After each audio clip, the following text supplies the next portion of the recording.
이혼하고 재혼, 또 이혼, 어머니의 삶을 받아들이기가 벅찹니다. 2024년 5월 11일에서 12일, 부처님 오신 날 맞이, 온종일 청춘 톡톡. 안녕하세요. 오늘은 부처님 오신 날을 앞두고 청년들과 함께 하루 종일 청춘톡톡 행사를 하는 날입니다. 스님은 어젯밤 11시에 로스앤젤레스 공항을 출발하여 12시간 동안 비행하여 한국 시간으로 오늘 오전 4시 20분에 인천국제공항에 도착했습니다. 공항에 도착하여 곧바로 서울정토회관으로 이동했습니다. 짐을 풀고 세면을 한 후 여독을 풀 시간도 없이 오전 9시 30분에 정토사회문화회관으로 향했습니다. 오늘은 하루 종일 배우 조인성님과 함께 청년들을 위해 청춘톡톡 행사를 하기로 했는데요. 행사를 시작하기에 앞서 조인성님과 사전 미팅을 했습니다. 특별 게스트로 김재동님도 오랜만에 함께 자리했습니다. 반갑게 인사를 나누며 안부를 주고받았습니다. 스님은 잘 지내셨습니까? 미국에서 오늘 아침에 도착했어요. 도착하자마자 하루 종일 행사를 하시고 강행군이시네요. 연세도 있으신데 몸이 안 힘드십니까? 맨날 노는데 뭐가 힘들어요. 조인성님은 영화 촬영을 준비하고 있고 김재동님은 중고등학생들을 위해 강연을 많이 다니고 있다고 합니다. 스님은 얼마 전 부탄을 답사하고 온 내용과 미국을 방문하고 온 내용을 공유해 주었습니다. 차담을 나눈 후 10시 30분에 맞춰 행사가 열리는 지하 대강당으로 함께 이동했습니다. 400여 명의 청년들이 자리를 가득 메운 가운데 자연을 노래하는 에코밴드 요술당나귀의 신나는 공연이 펼쳐지고 있었습니다. 요술당나귀의 편안하고 활기찬 노래로 청춘톡톡을 힘차게 시작한 후 1부에서는 스님을 모시고 부처님 오신 날의 의미를 함께 들어보는 붓다 톡톡 시간을 가졌습니다. 매년 부처님 오신 날 청년 법회 행사는 저녁에 하다 보니 늘 시간에 쫓기곤 했습니다. 그래서 올해는 청년들을 위해서 초파일 행사뿐만 아니라 재미있는 프로그램도 진행해보는 게 어떻겠냐는 의견이 모아져서 이번에 이런 자리가 마련되었습니다. 큰 박수를 받으며 스님이 무대에 올랐습니다. 스님은 부처님의 탄생 이야기가 무엇을 상징하는지 인류 문화사적인 의미를 이야기해 주었습니다. 부처님 오신 날을 맞이해서 이렇게 청년들만 다 함께 모여서 더더욱 반갑습니다. 옛날 사람들은 부처님은 태어날 때부터 부처가 되도록 예정된 사람이라고 이해했어요. 왜냐하면 한 사람이 태어나 출가해서 6년간 수행하고 깨달음을 얻어 이런 인물이 되었다고 하기에는 부처님의 인격이 너무 위대했습니다. 그래서 인도 사람들은 자기들의 전통에 따라서 이분은 이 생에서만 수행 정진한 것이 아니라 과거의 한량없는 생을 통해 수행 정진을 하여 이 생에서 깨달음을 얻었다고 생각했어요. 그래서 수많은 전생 이야기가 만들어졌습니다. 현재 경전에 남아있는 전생 얘기가 547편이나 됩니다. 이런 전생 이야기에 대해 사실이라고 접근하면 종교적 믿음이 됩니다.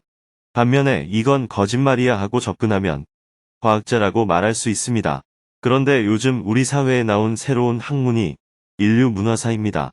인류 문화사란 이것이 사실이다, 아니다 이렇게 접근하는 것이 아니라 이것을 왜 이렇게 표현했을까? 이것은 무엇을 상징할까? 이렇게 접근하는 것을 말합니다. 부처님의 탄생 이야기는 무엇을 상징할까요?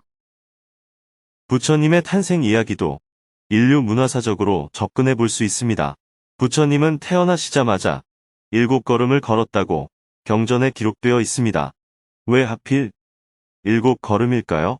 인도 전통에서 육도윤회라는 것이 있는데 이것은 인간은 자기가 지은 업에 따라서 제일 나쁜 지옥부터 아귀 축생, 아수라, 인간, 천상을 돌고 돈다 하는 것을 말합니다. 인간은 이 6가지를 돌고 도는데 부처님은 이 윤회에서 벗어나신 분입니다. 이것을 해탈이라고 합니다. 해탈은 모든 속박에서 벗어난 절대적 자유를 의미합니다. 그러니 6걸음은 윤회를 의미하고 부처님이 7걸음을 걸었다는 것은 이분은 태어날 때부터 해탈 열반을 성취하여 부처님이 될 것이다 하는 것을 상징합니다.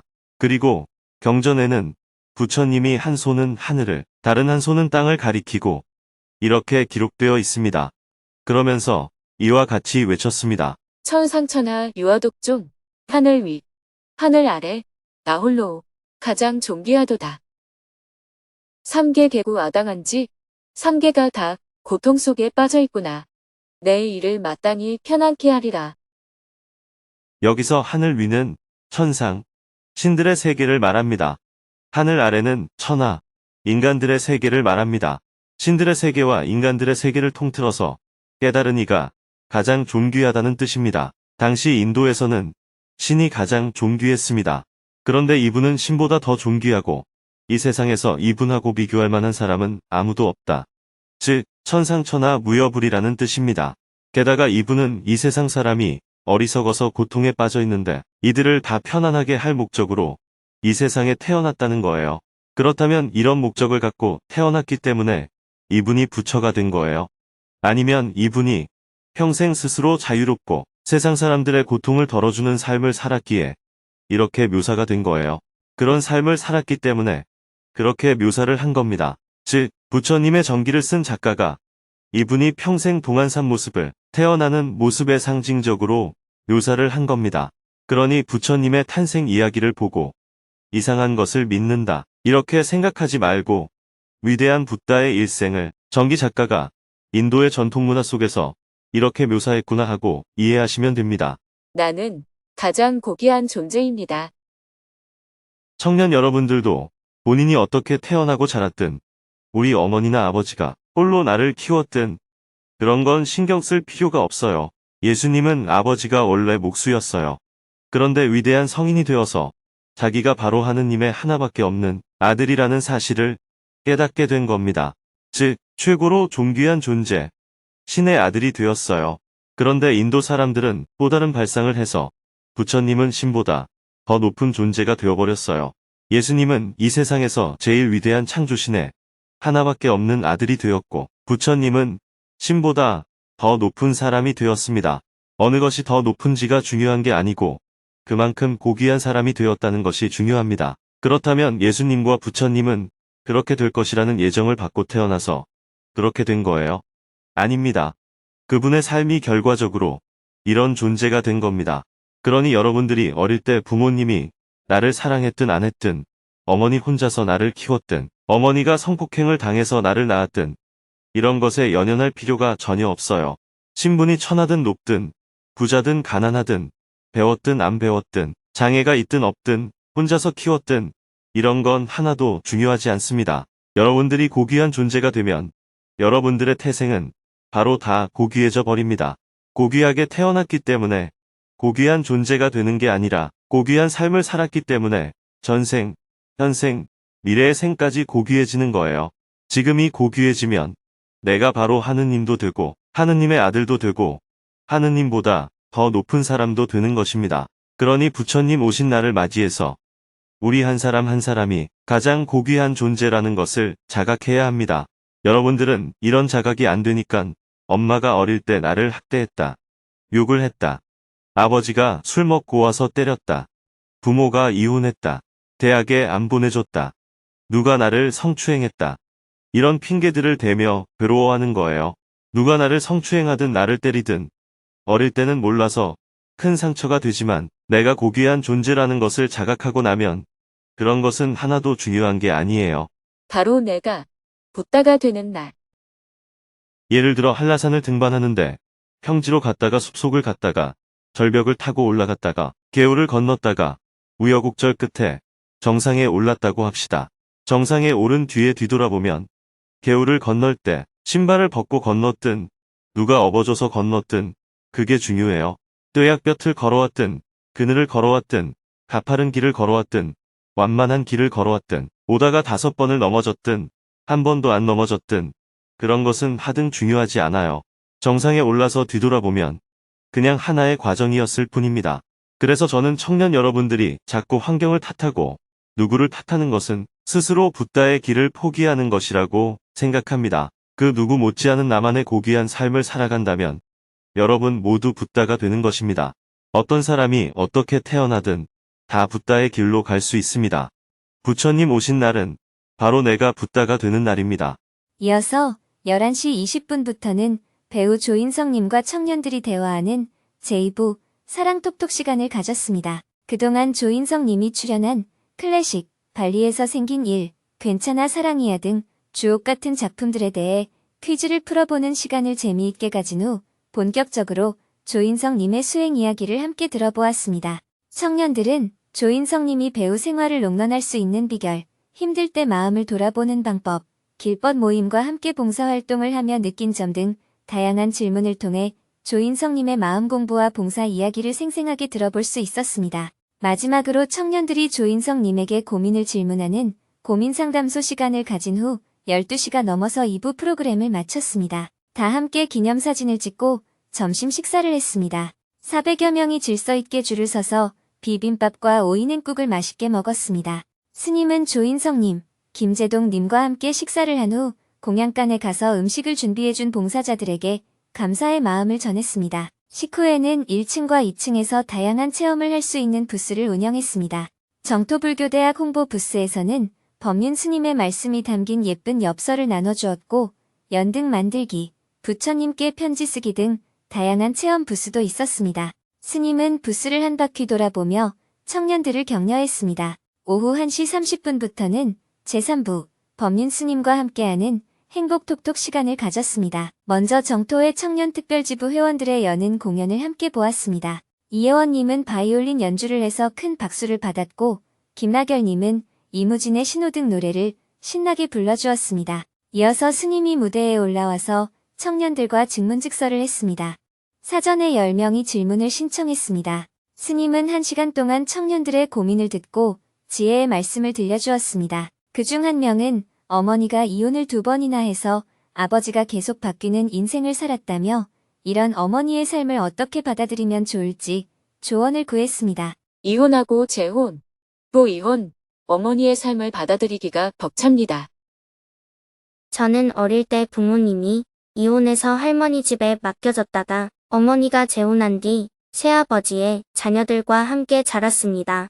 제가 성인이 되었을 때 어머니는 다시 이혼했고 지금은 다른 분과 살고 계십니다. 어머니는 그분을 아버지라 부르길 원하셨지만 저는 거절을 했고 그러자 어머니는 서로 얼굴을 보지 말자고 하셨습니다. 그 후로 어머니로부터 다시 연락이 왔지만 상처가 남아 연락하지 않고 있습니다. 또한 어머니는 무속 신앙을 믿으시는데 저는 늘 그 부분에 대해 거부감이 있습니다. 하지만 법륜 스님의 말씀을 듣고 어머니를 이해해 보려고 어머니가 운영하시던 굿당에 가서 일도 도와드리고 참회 108배도 1년 가까이 했습니다. 그러나 역효과가 났는지 정신병적인 증상으로 폐쇄병동에 입원하기도 했습니다. 저희 어머니도 어머니 없이 자라며 힘든 세월을 보냈을 생각을 하면 마음이 아프지만 제가 어머니의 삶을 받아들이기는 벅찬 것 같습니다. 어떻게 하면 좋을까요? 질문자는 지금 20살이 넘었나요? 예, 넘었습니다. 20살이 넘었으면 이제 성인이에요. 이제 어머니에 대해서 더 이상 논할 필요가 없습니다. 질문자는 어릴 때 할머니 밑에서 자라고 의붓아버지 밑에서 자라서 상처를 입은 거예요. 지금 상처가 덧나서 힘든 거지 이건 어머니의 문제는 아닙니다. 제 생각에는 한 부모 밑에서 쭉 자라는 것도 좋지만 매년 부모가 바뀌는 것도 괜찮지 않나요? 이런 부모와도 살아보고 저런 부모와도 살아보면 다양한 경험을 할 수 있어 훨씬 낫다고 생각합니다. 한 남자하고만 쭉 살아도 괜찮지만 매년 바꿔가면서 살아봐도 괜찮고 한 회사만 쭉 다녀도 괜찮지만 매년 직장을 바꿔 다녀도 괜찮아요. 그것을 가지고 어느 게 좋다 나쁘다고 할 수가 없어요. 일부러 그럴 필요는 없지만 그렇게 주어진다면 그런 경험을 하면 됩니다. 질문자는 할머니 밑에서 자란 경험이 있으니 앞으로 할머니 밑에서 자란 아이들과 대화할 때 훨씬 유리할 것입니다. 또 의붓아버지 밑에서도 자라봤기 때문에 의붓아버지 밑에서 자란 아이들이 어떤 어려움이 있는지 이해하기가 훨씬 유리할 것입니다. 성추행의 위험이 있는지 아니면 학대받을 위험이 있는지 잘 알 수 있으니 그런 사람들을 상담할 때도 많이 유리할 거예요. 이제 20살이 넘었는데 과거에 어떻게 자랐는가가 왜 중요합니까? 안 죽고 산 것이 중요하지요. 질문자의 지금 문제는 어머니에 대한 문제도 아니고 아버지에 대한 문제도 아니고 할머니에 대한 문제도 아닙니다. 질문자가 어릴 때 어리석어서 상처를 입은 겁니다. 어리니까 몰라서 상처를 입은 거예요. 그 상처를 지금 움켜쥐고 있는 것이 핵심 원인이에요. 이 상처를 치유하면 지난 과거가 내 삶에 유리해질 것이고, 상처를 치유하지 못하면 죽을 때까지 괴로움을 안고 전전긍긍하며 살아야 합니다. 이제 더 이상 남의 문제는 얘기할 필요가 없어요. 어머니 문제 역시 성인이 되었기 때문에 안 보고 살아도 아무 문제가 없어요. 내가 어머니를 보고 싶으면 봐도 됩니다. 어머니를 이해하겠다고 노력할 필요도 없어요. 누구나 신앙의 자유가 있는데 어머니가 무당을 하든지 교회를 다니든지 남의 인생에 내가 왜 신경을 씁니까? 그냥 어머니께 가고 싶으면 가고 안 가고 싶으면 안 가면 됩니다. 질문자는 상처가 있어서 어머니가 싫기도 하고 키워준 것에 대해 고맙기도 하고 이중적인 마음을 갖고 있어요. 이 마음은 어머니 때문에 온 것이 아니고 본인의 마음에 생긴 상처가 계속 본인을 혼란스럽게 하는 겁니다.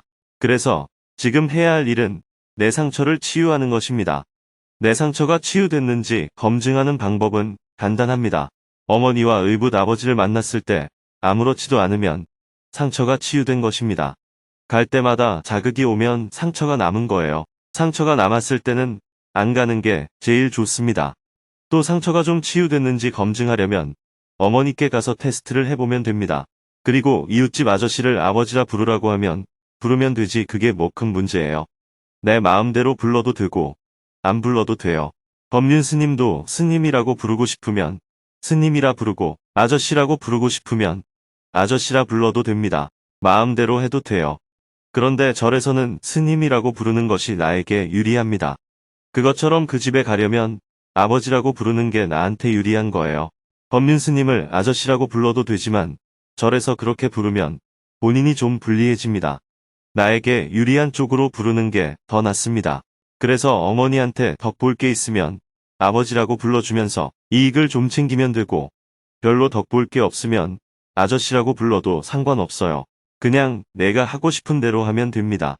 어머니가 아버지라 불러라 하고 말하면 네 하고 돌아서서 아저씨 이러면 되는 거예요. 큰 문제는 아닙니다. 나이가 20살 미치면 이해가 되는데 질문자는 20살이 넘은 성인이잖아요. 더 이상 남 탓을 하면 안 됩니다.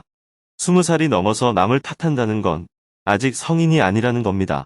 몸은 성인이 됐지만 의식 구조는 상처로 인해 아직 10살에 멈춰있는 상태라고 봐야 합니다. 자기 치료를 해야지 더 이상 다른 얘기를 할 필요가 없어요. 예. 알겠습니다. 감사합니다. 계속해서 질문들이 이어졌습니다. 다양한 질문에 모두 답변을 한 후 스님은 마이크를 김제동님에게 넘겼습니다. 스님에게 배정된 90분 중 30분을 특별 게스트로 온 김제동님에게 부탁했습니다. 큰 박수를 받으며 김제동님이 무대에 올라왔습니다. 웃으며 박수를 치다 보니 30분이 금방 지나갔습니다. 마지막으로 온종일 청춘톡톡 행사를 마치며 스님이 닿는 말씀을 했습니다. 부처님의 법은 현실에서는 주로 노인들이 많이 공부하는데 사실 젊은이들이 할 만한 공부입니다. 그리고 젊을 때 이 법을 알면 참 좋은 일이에요. 하지만 젊은이들은 아무래도 재미를 쫓다 보니 부처님의 법을 접하기가 어렵습니다. 여러분들이 조금 더 틈을 내서 부처님의 법을 이해하고 경험해보는 시간을 가지면 좋겠습니다. 우리가 지금 살고 있는 소비 중심의 삶은 지속 가능하지 않습니다. 소비 중심의 삶이 좋기는 하지만 지속 가능하지 않기 때문에 결국은 어느 시점에 들어섰을 때 더 이상 이렇게 살아서는 안 되겠다 하게 되는 상황이 올 것입니다. 우리의 문명도 언젠가는 임계점에 다다를 건데 우리는 그것을 막지 못할 거예요. 그럴 때 다른 길에 인생도 있다는 대안을 제시하기 위해서 우리가 이렇게 정포의 활동을 하고 있는 것입니다. 그리고 부탄에 가서 또 다른 실험도 하고 있는 것이고요. 그러니 청년 여러분도 이 일에 많이 참여해 주었으면 좋겠습니다. 다음 행사를 기약하며 온종일 청춘톡톡 행사를 모두 마쳤습니다. 스님은 조인성님, 김제동님과 함께 2층 카페로 이동하여 차담을 나누었습니다. 최근에 OTT 시장이 어떻게 변해가고 있는지, 이 속에서 한류 열풍은 어떤 의미가 있는지, 대중문화 예술에 대해 많은 이야기를 나누었습니다. 대화를 마치고 나서 스님이 웃으며 말했습니다. 우리 3명이 유랑단을 하나 꾸려서 전 세계를 돌아다니며 공연을 합시다. 김제동님은 개그맨, 조인성님은 배우, 스님은 법문, 이렇게 역할을 나누어 맡으면 되고 여기에 가수가 한 명 더 필요합니다. 김재동 님이 대답했습니다. 제가 기타 치고 인송이가 노래를 불러도 됩니다. 스님의 이야기를 듣고 나니 예전에 청년들이 가장 좋아하는 여러 멘토들과 함께 전국 순회를 했던 청춘 콘서트가 생각났습니다. 위축되어 있는 한국의 청년들에게 기운을 불어넣어주고 싶어하는 스님의 마음을 느낄 수 있었습니다. 차담을 마치고 스님은 두 분에게 다시 한번 감사의 마음을 전했습니다. 이렇게 바쁜 와중에 청년들을 위해 시간을 내어 주어서 정말 고마워요. 진짜 하루 종일 시간을 내어 주었네요. 감사합니다. 인사를 나눈 후 스님은 정토회관으로 향했습니다.